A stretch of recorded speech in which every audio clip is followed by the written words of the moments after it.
2025 is a massive year for Star Wars Hunters. In my opinion, it's probably going to be the make or break year for this game, and considering how much I love the game, I've got some massive hopes and expectations for what we might see in the year ahead, and that is exactly what we're going to be going through in today's video. Now, the first thing that I want to touch on is actually something that I mentioned at the end of my previous video, and realistically it's almost word for word what I said in that previous video. So I'll try and get through it quickly, but something that I really want to see improved on this year is essentially to do with the marketing for this game. It seriously needs to be put out there at this point. It feels like it's been months and months and months since we've had any sort of like trailers or advertisement for the game whatsoever. When the game actually launched, there were obviously a few trailers and they all did really well. A lot of them hit 1 million views or more, and it felt like the marketing for the game was actually in a really good place. Now, obviously during the live service, it's a bit harder to actually market the game because it's not like a big launch trailer. Usually your little trailers for a new season, for example, it just includes like the new map and a new hunter, and those are a bit more targeted to the current players. You're not really advertising it as much to like the broader gaming community because a lot of people won't know what the hell they're looking at. But I think it's a perfect time with the PC playtest, for example, this weekend, and then the full launch in about 2 weeks from now, to get some actual trailers out there, get some hype in the broader gaming community, show off this game because it is honestly a really fun game, and start to just generate a bit of hype. Now, for those who didn't see it during the first playtest, it became very apparent that this game is potentially in a little bit of trouble in terms of the player count. Now, granted, it was a playtest, so we can't really judge the numbers too much, but there was a peak of 338 concurrent players in that first playtest, which is really not good. Those are some very low numbers. As an example, a game last year in Suicide Squad Kill the Justice League, that game was an absolute flop, and that was averaging like 2,000 concurrent players. So over 5 times the amount of players that the playtest had was happening in a game that absolutely flopped. So those numbers were really bad, and I think that shows that they really do need to start marketing the game, not only with trailers, like I said, but getting some actual ads out there as well. I mentioned this in the previous video, but put some ads on YouTube videos, put some ads on TikTok, freaking put ads on TV if you need to, even stuff like putting them on billboards and on the sides of buses and all that sort of stuff. Actually spending money on ads rather than just making trailers is something that they really need to start doing, because like I said, those player numbers are really not good. It was a playtest, so we can't judge them too harshly, but if they're anything like that at all when it launches on PC in roughly 2 weeks now, then yeah, we are not in a good way at all with this game. So that's the main thing I really want them to focus on this year, is just getting the game out there. The game itself, all the content and the actual base game is really good. They have crafted a good game here. The seasonal cadence and everything is really good. We're getting pretty decent content. I do think maybe a bit more content per season would be good, but for the most part, the game itself is doing everything it can to succeed. But it doesn't matter how good your game is, if no one knows it exists, it won't do well. So hopefully they focus on that a little bit more this year. At the end of the day, as the saying goes, you need to spend money to make money. Now, the next thing that I'm really hoping to see in 2025 is the potential for a launch on the PS5 and on the Xbox Series X and S, potentially even the PS4 and Xbox One as well, if they wanted to go that way. And to me, this is probably one of the biggest hopes I have for this game. In my opinion, PS5 and Xbox, and like I said, previous generation as well, this is where this game would really shine. In my opinion, this game feels like a PS5 game. It feels like an Xbox game. It plays awesome on the PC. It's really fun on the Switch and on mobile, but in my opinion, the style that this game is a game that I would expect to see doing well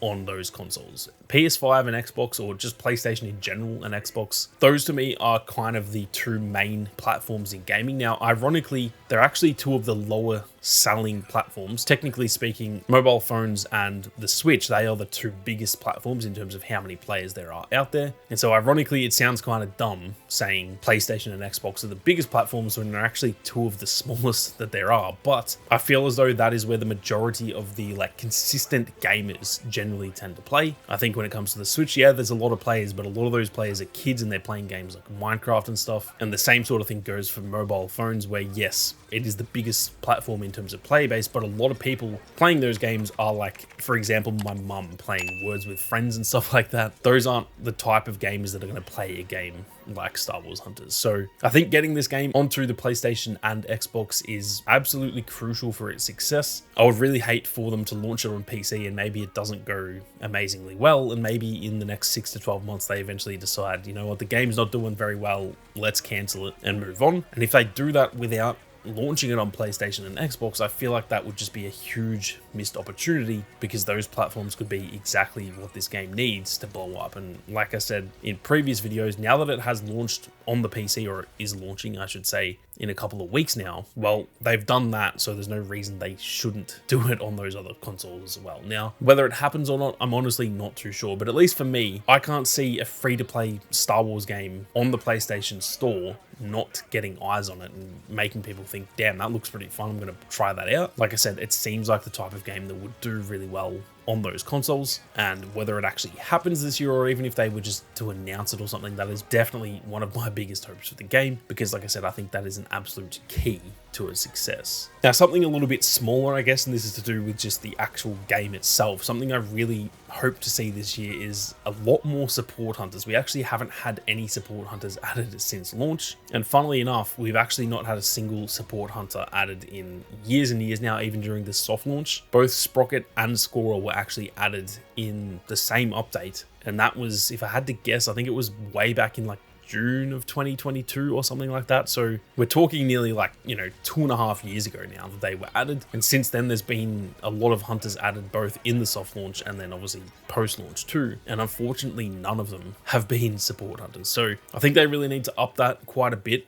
Now, we are likely going to get Tuya in Season 6. If I had to guess, that is not confirmed at all. I'm just guessing because I kind of feel like we were meant to get her in like Season 3 and we just still haven't got her. So I'm assuming whether it's Season 6, maybe Season 7, surely we are going to get Tuya. She's been mentioned in the book. There are images out there of her in the game's UI and stuff like that. And so we have to assume we're going to get her soon. But on top of Tuya, I would actually love to see potentially another 2 added this year, at least 1 at the very, very minimum. I just think adding more support hunters would really shake up the meta quite a bit, and also just kind of allow for more playstyles and just also easier characters to play. I think support hunters are generally a lot easier for new players to pick up and feel like they can contribute to a game, even if they're not getting kills. If you're standing around healing your teammates and maybe you get 0 kills and 5 deaths, which, you know, could be seen as a bad game, but if you're healing teammates the whole time and your team wins, that does still mean that you're actually really having an input in that team winning. So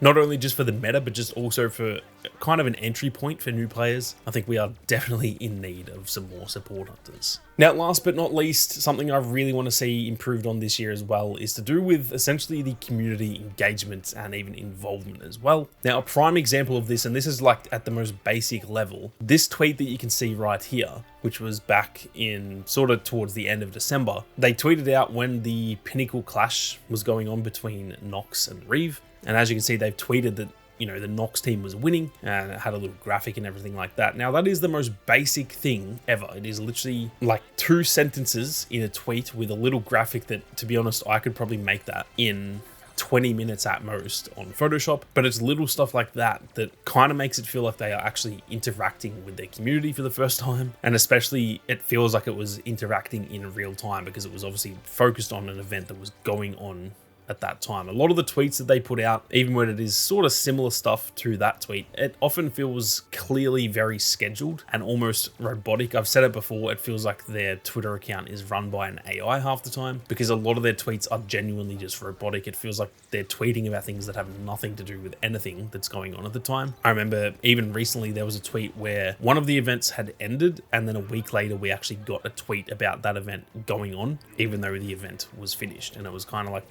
why is this happening? That should not be happening. If someone's actually running that account and the tweets aren't always scheduled, I understand having scheduled tweets, that's fine. But sometimes it feels like they are just only scheduled and it's like they're always a month ahead. And then if something changes internally with their plans, they forget to update the Twitter scheduled tweets or whatever. So just little things like that, actually having more interactable tweets from the main account, and even interacting on Reddit and stuff with the community, having developers actually like answering questions, little things like that really makes the community feel a lot more involved in the game. Even getting creators involved as well. I've mentioned this in the past, but it's been proven to be a perfect model for pretty much generating hype in a community in essentially every other multiplayer game. And even these days in single player games, generally creators will get their hands on a game early so that they can get content ready for launch and all that sort of stuff. That has been proven to work so well, and they haven't really done any of that so far with this game. So that is one area that I think they definitely can improve in 2025, kind of just making it all feel